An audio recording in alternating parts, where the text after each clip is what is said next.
história consciente, tá ligado? Se liga nessa letra, mané. Essa é de um amigo meu.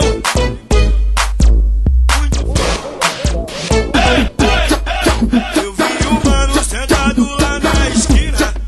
Na humildade parei pra desenrolar. Tava vendendo maconha e cocaína bolado. Aquele clima portando fuso a cor. Falou pra mim que tava na vida bandida, vida do crime, ele é um 57. Falei pra ele, braço, isso não é vida. Meu parceiro da antiga, e no tempo de moleque soltava pipa, jogava bola de gude, esculachava na pelada no campinho, perdendo a vida, estragando a juventude. Meu mano sabe bem onde vai dar este caminho. Chorando muito, relembrou da sua infância, sem esperança, só mágoa no coração. Sem pai, sem mãe, nunca teve uma família. Caiu na armadilha da vida de ladrão. Foi trabalhava de servente de pedreiro, flamenguista brasileiro, guerreiro de exposição. Esculachado pela pátria, mãe gentil. Hoje porta um fuzil e tá no alto do morrão. Aê, MC Ticão, Andrezinho Choque, tá ligado? Ele que fez essa letra. E quem sabe, pode cantar.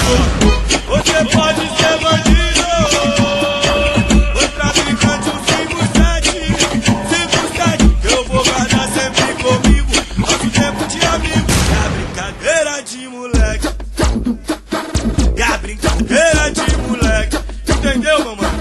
Essa é a história de um amigo meu. Música feita por Andrezinho Choque. Moleque é firme, ó. Eu vi o mano sentado lá na esquina. Na humildade, parei pra desenrolar. Tava vendendo maconha, cocaína bolado. Naquele clima, puxando um fuzil a cor. Falou pra mim que tava na vida bandida, vida do crime, ele é um 57. Falei pra ele, isso não é vida. Meu parceiro da antiga, desde o tempo de moleque, soltava pipa, jogava bola de gude, esculachava na pelada no campinho, perdendo a vida, estragando a juventude. Meu mano sabe bem onde vai dar este caminho. Chorando muito, relembrou da sua infância, sem esperança, só mágoa no coração. Sem pai, sem mãe, nunca teve uma família. Caiu na armadilha da vida de ladrão. Trabalhava de servente, pedreiro, flamenguista brasileiro, guerreiro de exposição. Esculachado pela pátria, mãe gentil. Hoje porta um fuzil, tá no alto. Você que tem um amigo envolvido na vida do crime, tá ligado? Acompanhe seu amigo, independente de que aconteça, tá ligado? Amigo é amigo, irmão. Você não precisa se envolver pra ele ser teu amigo, tá ligado? Então se liga aqui, se liga aqui, não é pra lá. Você pode ser bandido.